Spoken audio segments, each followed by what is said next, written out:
নমস্কার, আমি বিক্রম। অজানা ভৌতিক রহস্য চ্যানেলে আরও একটি নতুন এপিসোডে আপনাদের সবাইকে স্বাগত। আজ আমি আপনাদের সাথে একটি সত্য ভৌতিক ঘটনা শেয়ার করব। আশা করি গল্পটা খুবই ভালো লাগবে। এই রকম সত্য ভৌতিক ঘটনা শোনার জন্য অবশ্যই চ্যানেলটা সাবস্ক্রাইব করে দেবেন। পদ্মার পাড়ে স্থায়ী জেলেদের মুখে শোনা যায় অনেক গা ছমছমে অভিজ্ঞতার কথা। বিশেষ করে গভীর রাতে যারা মাছ ধরতে যায় তাদের কথা শুনে গা চমকে যায়। কয়েকজনের সাথে মুখোমুখি সাক্ষাতে কথা বলে জানতে পারি যে ভোর হবার খানিক আগে নাকি নদীর মোহনায় প্রচুর মাছ পাওয়া যায়। এই লোভে স্থানীয় অনেক জেলেই ওই সময়টাকেই বেছে নেয় মাছ ধরার জন্য। যারা ওই সময় মাছ ধরতে গিয়েছে তাদের প্রত্যেকেরই জীবনে কখনো না কখনো একটা অদ্ভুত ঘটনার মুখোমুখি হতেই হয়েছে। ঘটনাটা খুবই সাধারণ। সবার প্রথমে যার সাথে কথা হলো তার নাম ছিল তৈয়ব মাঝি। নিজের ভাইপো হাসানকে সাথে নিয়ে তিনি একটি রাতে মাছ ধরতে বের হন। রাত ৩টার দিকে হঠাৎ করে নদীতে বাতাসটা একেবারেই থেমে যায়। নদীতে বাতাস পড়ে যাওয়া মানে ঝড়ের পূর্বাভাস। তিনি হাসানকে বলেন হালটা ঘুরিয়ে ফিরতি পথ ধরতে। ওনারা মাছ ধরতে ধরতে অনেকটা ভেতরেই চলে গিয়েছিল।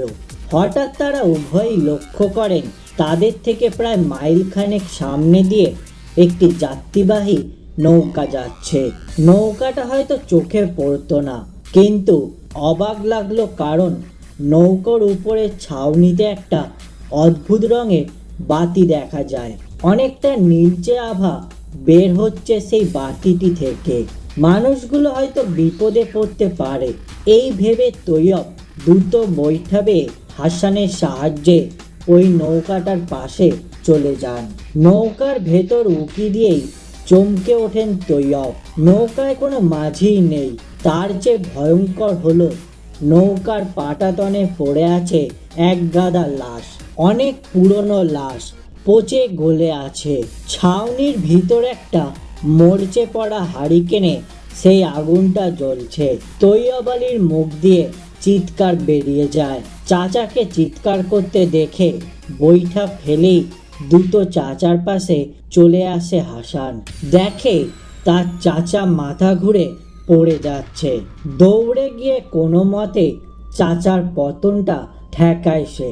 সাথে সাথে মাথা উঁচু করে সামনে তাকিয়ে দেখে সেখানে কোনো নৌকাই নেই। আশেপাশে ঘন অন্ধকার ছাড়া কিছুই দেখা যাচ্ছে না সেখানে। অথচ সে নিজে ওই যাত্রী নৌকাটা ঠেকিয়েছিল। নৌকায় ধাক্কা খাওয়ার আওয়াজ পর্যন্ত শুনেছে সে। ঠিক খানিক বাদেই প্রচণ্ড বাতাসে তাদের নৌকাটা ডুবুডুবু হয়ে পড়ে। হাসান দক্ষ ছেলে, ছোটবেলা থেকে নৌকা বেয়ে ওস্তাদ। কোনো মতে চাচাকে পাটাতনে শুয়ে দিয়েই নৌকাটা টেনে ঘাটে লাগায়। তৈয়ব আলী টানা ১ সপ্তাহ কথা বলতে পারেনি, এমনকি রাতে মাছ ধরাই ছেড়ে দিয়েছে। ঘটনাটা এখানে শেষ হলে ভালো হতো, কিন্তু শুধু তৈয়ব আলী নয়, আরও অনেক জেলের সাথেই হুবহু একই জিনিস ঘটেছে। পদ্মার চরে মাঝে মাঝেই জেলেরা মাছ ধরতে গিয়ে নিখোঁজ হয়ে যায়। প্রায় নৌকা ডুবিও ঘটনা শোনা যায়।